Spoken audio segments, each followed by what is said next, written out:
Bien, d'abord, c'est qu'une petite cabane à patates frites, une petite roulotte sur le boulevard Amel. Alors, ça faisait déjà 3-4 ans que j'étais à Québec, parce que je suis natif de l'Estrie.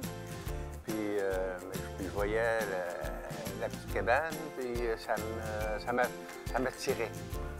J'étais déjà dans une cuisine au collège Champigny en Seine-Nord. Alors, dès que j'ai eu 21 ans, ben, j'ai sauté sur l'occasion. Je suis allé voir la propriétaire si elle pouvait vendre. Alors, j'ai eu la bonne nouvelle qu'elle pouvait vendre. Alors, j'ai acheté, puis ça a été le départ. Aujourd'hui, ça comprend 26 restaurants, 700 employés. Puis, commencé avec 2-3 employés au début, là, en 69. Une anecdote qui était dure, exemple, t'es fatigué, il est 2 heures du matin, puis un gars en boisson, baveux, il me tire une poignée de scène noire, quand tu te payeras des bonbons. Quand t'es brûlé, t'es fatigué, là, c'est top. Mais il faut comprendre que ça fait partie de la game, ça fait partie du service, puis tu gardes ton calme, puis tu sers le client comme il faut. On a sauvé des vies, quoi, parce que des gens en boisson qui venaient manger, puis ça faisait comme la bonne patch, puis le temps qu'il fallait aussi, qu'ils puissent continuer. Puis, ah oui, c'était très bon, surtout sur le Grand Allée, là. On a eu des bons, comment je dirais là,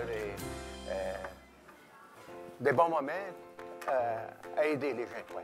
Il y a l'assiette de luxe sauce piquante extra fromage. L'assiette rose beef de luxe sauce piquante fromage. Il y a aussi le Dulton sauce piquant saucisse. Ça, c'est mes petits dadas, quoi. OK. En 1972, la poutine existait déjà en Estrie, que je connaissais. Puis Drummondville, Victoriaville, la région des Bois-Francs.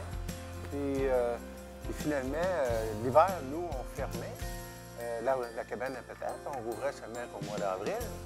Puis là, je fouillais un peu pour savoir qu'est-ce que je pouvais rajouter au menu au printemps à ouvrir.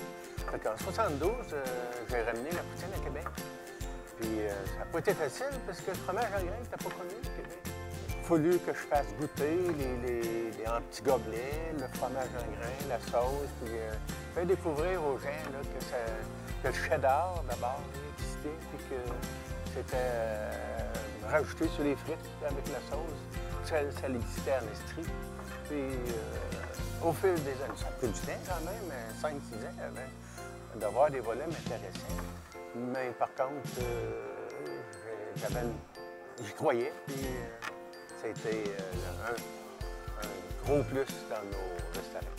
Maintenir toujours notre fraîcheur de produits, d'avoir personnel toujours à l'écoute, fier aussi de l'entreprise, et aussi de maintenir notre clientèle fidèle depuis 45 ans. On a des clients, quand je vois en Seine-Nord encore aujourd'hui, je croise encore des clients d'époque, puis je croise leurs enfants qui viennent chez nous. Puis, pour moi, c'est très flatteur, c'est très valorisant aussi. Il y a d'autres restaurants qui vendent dans le congelé. Alors nous, on travaille fort pour la fraîcheur du produit, maintenir ça. On avait ça à l'époque, dans le temps de notre cabane à patates frites, puis on l'a encore aujourd'hui. Frites fraîches, burger à viande fraîche, toute fraîcheur